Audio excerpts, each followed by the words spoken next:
રેચક કરતા કરતા બંને હાથને જમીન પર લગાવીશું. તમારું મસ્ત તમારો ઘૂંટણ લગાવીશું. હાથ નીચે જશે. પગ તમારા ઘૂંટણમાંથી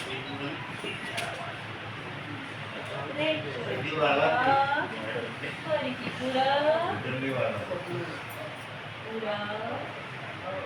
રેચક શ્વાસ છોડતા છોડતા બંને હાથ નીચે જમીન પર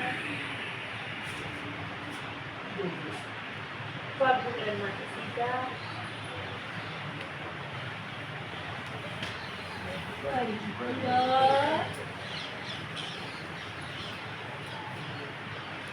રેચક